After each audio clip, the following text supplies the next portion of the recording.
and welcome. I am Amarachi Ubani. Tonight, Dalori community in Borno State still in mourning. Also, many injured villagers from the Boko Haram attack bear the pains in hospital. The African Union leaders end summit in Addis Ababa, Ethiopia, as President Muhammadu Buhari rallies colleagues on the war against terror. Ogun State set to receive President Buhari tomorrow, making 40 years of a state creation.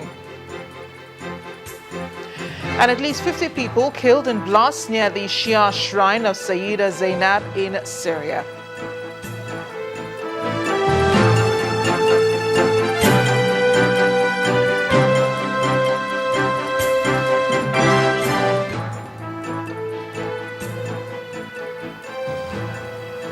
We're tracking the attack in Dalori town in Borno State, where 85 persons died on Saturday night. 62 injured persons are receiving treatment at a general hospital in Maiduguri. Many of the casualties were fleeing women and children who ran into suicide bombers in a nearby village. The army says the attack was carried out by suspected Boko Haram terrorists. The town of Dalori is one of the key commercial communities in Borno State.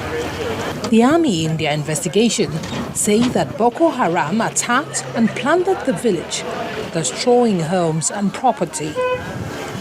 For the Borno State government, the attack is not only a setback for the community, but the entire state. And the Deputy Governor Usman Dokwa says residents must be vigilant in the days ahead.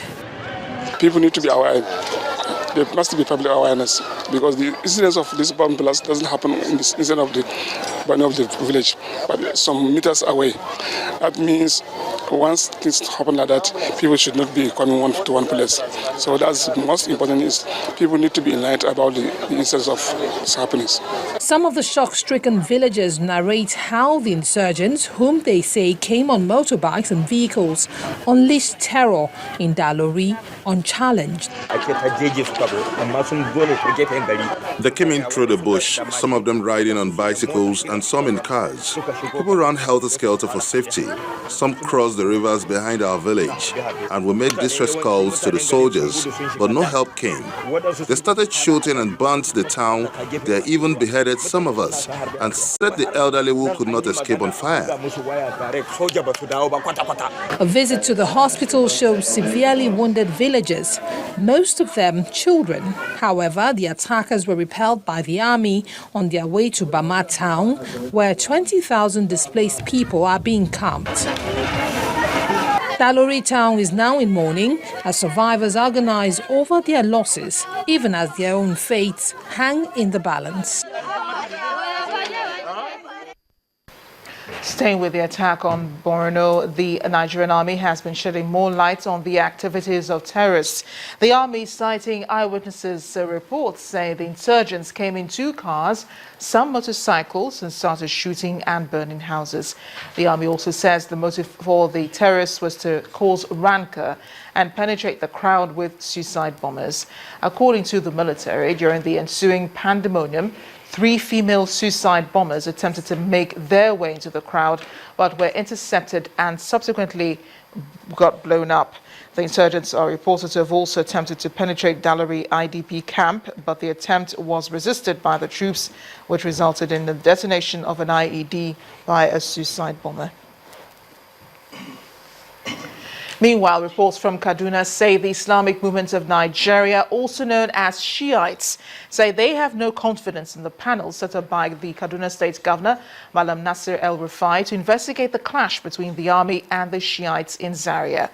The members of the sect, who allege the death of scores of their members, say the 14-man panel could be unfair and doubt if their findings will be impartial. A petition by Abdullahi Hassan, chairman of the Al-Jafariya Association, faulted the alleged non-inclusion of Shiite representatives in the 14-man panel.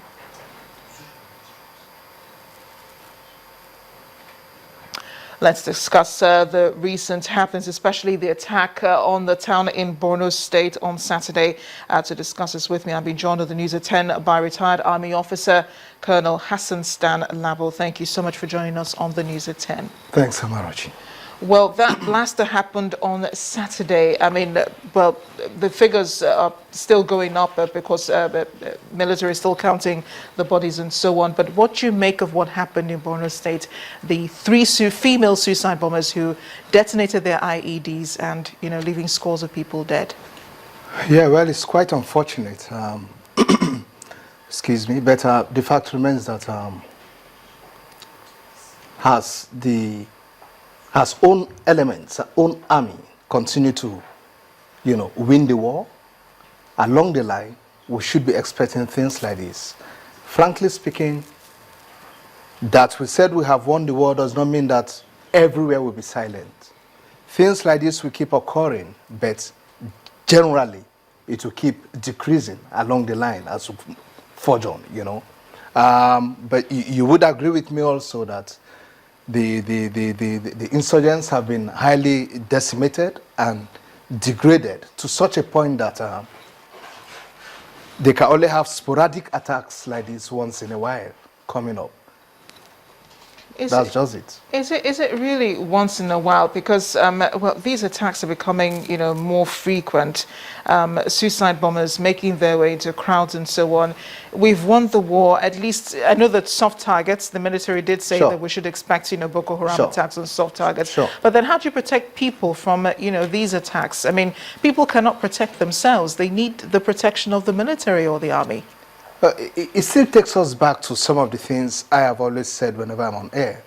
PTIs, preventive terrorism initiatives, must be in place, okay? State governments, local government chairmen, DPOs and so on must strive to make sure that we have all these initiatives not just put in place, fully implemented. And what do I mean by that? Parks must be well protected. They must have good fencing. DPOs must have in their various offices CLOs or CLO desk, okay?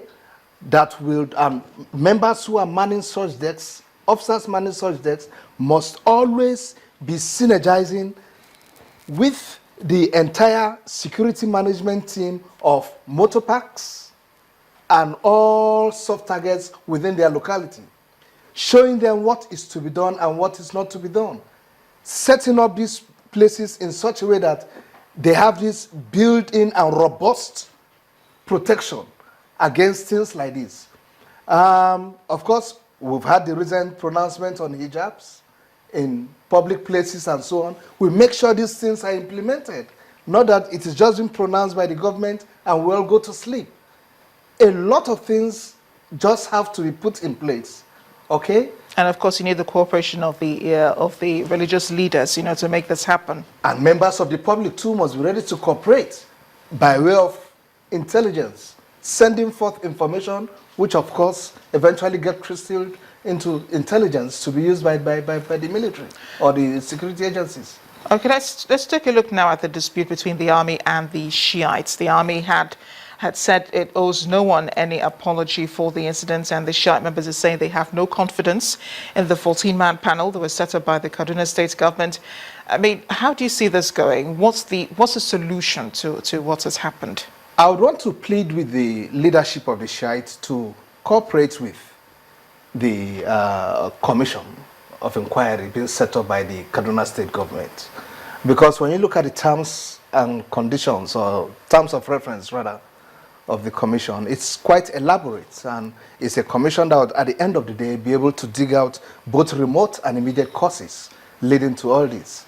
And it is important too that the Shiite sect do realize that, look, there are boundaries, okay? And however you think you want to exercise your religious rights, you make sure you don't encroach on citizens' rights of some other individuals. Situations where you are blocking highways from people to pass and so on. I mean, it's rather not called for. Even if you are having a procession, you could always use one side of the road so that other citizens could have access to roads, more so when these roads are being federal roads and so on. What do you make of their concern that there is no member of the Shiite group in that 14-man panel? Does there need to be any member of the Shiites?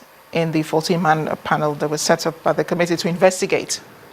Well, I want to say the chief executive of the state, in his wisdom, has decided to constitute that commission.